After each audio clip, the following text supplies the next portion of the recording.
ساری زندگی گزر جائے اسی گفتگو میں، جی سرکار کی مدح سرائی میں، ان کی تعریف میں، تو اور کیا چاہیے؟ بالکل، یہی تو فرشتوں کا کام ہے۔ جی اللہ تعالیٰ نے اس طرح قرآن مجید میں فرما دیا کہ میں اور میرے فرشتے جی آپ نبی کریم صلی اللہ علیہ وسلم پر درود پڑھتے ہیں، اس لیے اے ایمان والو تم بھی آپ صلی اللہ علیہ وسلم پر درود و سلام بھیجو۔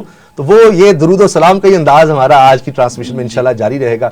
جی حضرت۔ جی قبلہ اسامہ بھائی، نبی کریم رؤوف الرحیم رحمت للعالمین صلی اللہ علیہ وآلہ وسلم کی یہ شان کریمی ہے اپنی امت کے اوپر کہ چونکہ رمضان المبارک اور افطار ٹرانسمیشن ہے، اس حوالے سے میں ایک واقعہ گوش گزار کروں گا سامعین کے کہ حضور کی بارگاہ میں ایک اعرابی آیا جو بڑا ہی پریشان تھا، غمگین تھا، اور اس نے عرض کی کہ یا رسول اللہ میں نے تو اپنے آپ پر ظلم کیا ہے، میں نے اپنی جان پر ظلم کیا ہے، اپنی جان پر ظلم کر بیٹھا ہوں، اور میں نے قرآن کی آیت پڑھی ہے وَلَوْ أَنَّهُمْ إِذْ ظَلَمُوا أَنفُسَهُمْ جَاءُوكَ کہ اللہ فرماتا ہے کہ جب تم اپنی جانوں پر ظلم کرو تو در بتایا ہے، در اپنے محبوب کا بتایا ہے کہ میرے محبوب کے در پہ جائیں، فاستغفر اللہ، وہاں جا کر مجھ سے معافی طلب کریں، ابھی معاف نہیں کیا، واستغفر لهم الرسول، میرا محبوب بھی آپ کی سفارش کرے، سبحان اللہ۔ لوجد اللہ تواب الرحیمہ، محبوب سونے اللہ فرماتا ہے کہ جب آپ سفارش کریں گے پھر اللہ بہت بڑا مہربان ہے، معاف کرنے والا ہے،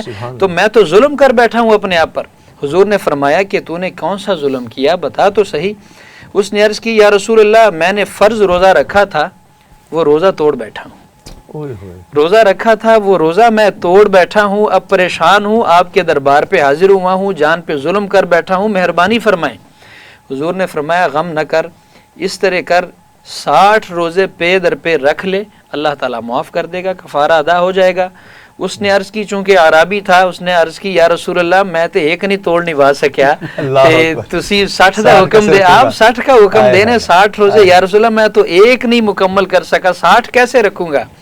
تو حضور نے فرمایا چل اس طرح کر 60 مساکین کو 2 وقت کا کھانا کھلا دے، پیٹ بھر کے، اللہ تعالیٰ مہربان ہے تجھے معاف کر دے گا۔ اس کی مالی حالت ذرا ایسی تھی، عرض کی یا رسول اللہ میں تو خود کبھی کبھی کھاتا ہوں، 60 مساکین کو میں کیسے کھلاؤں گا؟ یا رسول اللہ یہ بھی نہیں کر سکتا۔ اب حضور نے یہ نہیں فرمایا کہ عرابی نہ تو 60 روزے رکھ سکتا ہے، نہ 60 مساکین کو کھانا دے سکتا ہے، تو پھر میں تیرے لیے کیا کر سکتا ہوں؟ نہیں، جس طرح آپ نے آیت کریمہ پڑھی لَقَدْ جَاءَكُمْ رَسُولٌ مِّنْ أَنفُسِكُمْ عَزِيزٌ عَلَيْهِ مَا عَنِتُّمْ حَرِيصٌ عَلَيْكُمْ بِالْمُؤْمِنِينَ رَءُوفٌ الرَّحِيمٌ، وہ کتنے مہربان ہیں، کتنے رؤوف ہیں، کتنے رحیم ہیں۔ حضور نے فرمایا بیٹھ جا، وہ بیٹھ جاتا ہے۔ کچھ ہی دیر گزرتی ہے کہ ایک حضور کا غلام کھجوروں کا جو ٹوکرا ہے وہ لے کے آتا ہے، حاضر خدمت ہوتا ہے۔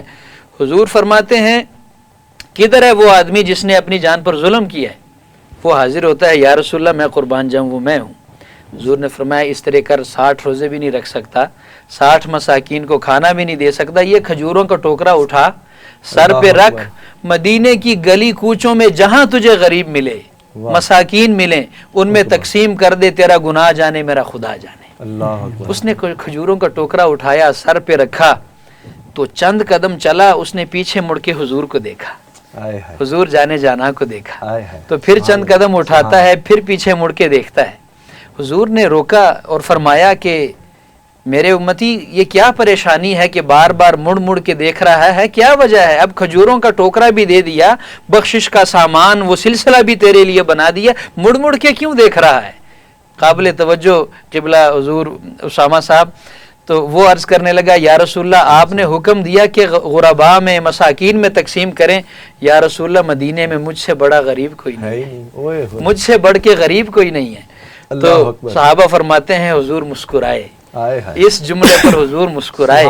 حضور نے فرمایا جا میرا صحابی پریشان نہ ہو، یہ کھجوروں کا ٹوکرا گھر لے جا، خود بھی کھا، بچوں کو کھلا، اپنے اہل و عیال کو کھلا، تیرا گناہ جانے محمد کا خدا جانے۔ سبحان اللہ سبحان اللہ۔ تو حضور نے اتنی کرم نوازی یہاں پر مجھے ایک شعر یاد آیا کہ مجرم ہو تو جرم اشکوں سے دھوتے ہوئے آؤ، مجرم ہو تو جرم اشکوں سے دھوتے ہوئے آؤ، ارے آؤ در تواب پہ روتے ہوئے آؤ، اور مذکور ہے قرآن میں بخشش کا طریقہ، محبوب کی دہلیز سے ذرا ہوتے ہوئے آؤ، محبوب کی دہلیز سے ذرا ہوتے ہوئے۔ کیا انداز، کیا خوبصورت۔